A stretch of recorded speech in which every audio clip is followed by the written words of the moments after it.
How's it going? Everybody enjoying their lunch? Okay, we're gonna start the day. Well, we already started, but so we're gonna start off. I'm gonna start off the speech with the title, Home. Home, like they say, is where the heart is. And my heart can't be complete without 5 people. It goes from my mom, my dad, my sister, and my grandma. And if my dog sometimes when he's not like an asshole. Sorry, excuse my French. But the thing about them is that they have certain, well, the thing about them, they always have been there for me, and the things they've done have made me who I am today. And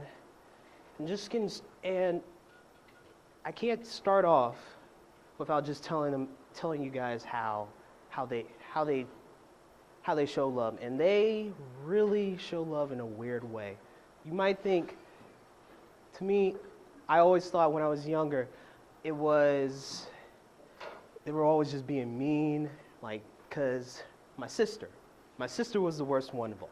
My sister would just say something just weird, just out of the blue, like, man, you're fat. And I'm just like, yeah, and you shut up.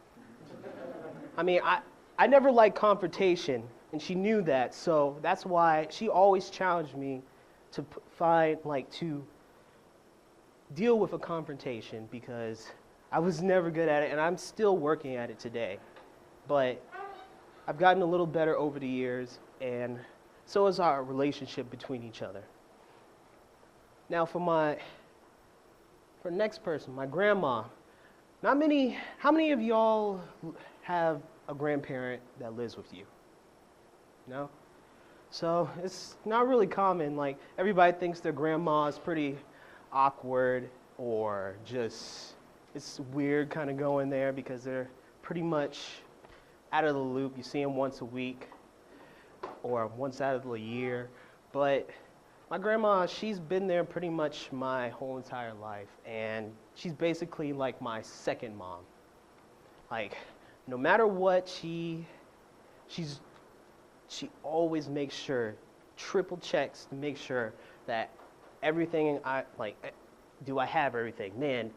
Man, and she'll have this really high pitched voice, and she'll call me by my nickname. Man, do you have your ACUs? She'll call me in the middle of the night, just say, hey, do you have some more your ACUs? I'm like, yes, Granny, I got them. Oh, you left. Well, it looks like you left some more. I'm just gonna send them up. Okay, Granny, thank you. I mean, and sometimes it can get annoying, but she means well, and I love her for that. My mom, on the other hand, she has really tough love. Like, she's not afraid to make sure to let me know if I need to stay focused on something, like, hey, you're being lazy, your grades are slipping, what the heck is up with that? Like, you better cut out the crap and get on your work. And she'll say it a lot worse than that, but because she's from New Jersey, she's like the hardest. She's raised in the Bronx, pretty much hardcore. But if you give her a cockroach, she'll scream like a little girl, flip the whole couch over. But my mom, she's pretty much the one who keeps me grounded in reality, and so I'm not having my head in la la land.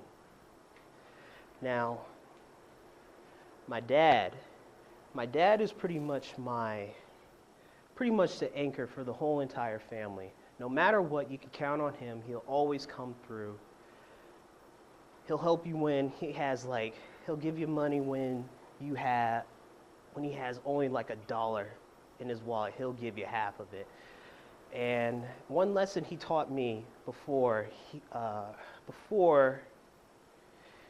when I was really little, I wanted Yu-Gi-Oh cards. You know, this was like back in when Yu-Gi-Oh was hot, and like all the kids had Yu-Gi-Oh cards, tried to trade them and stuff like that.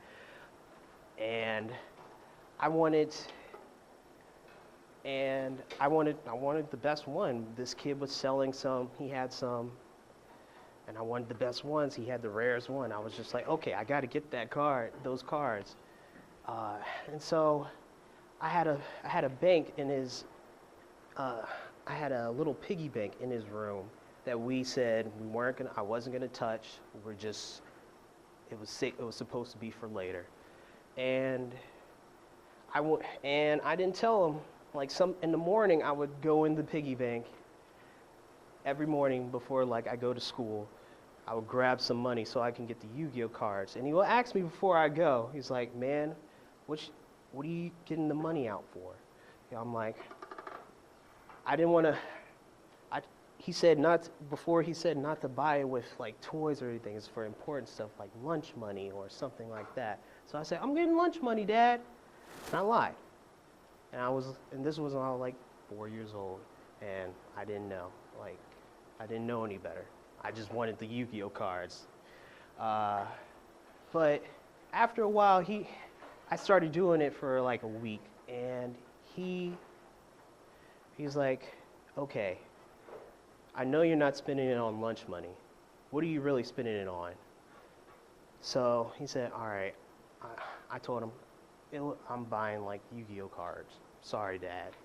And he's like, "You know what? Like the fact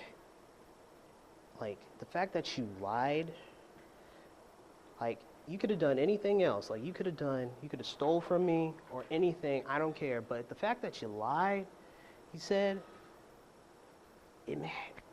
like I can't trust you. And the fact that I can't trust you,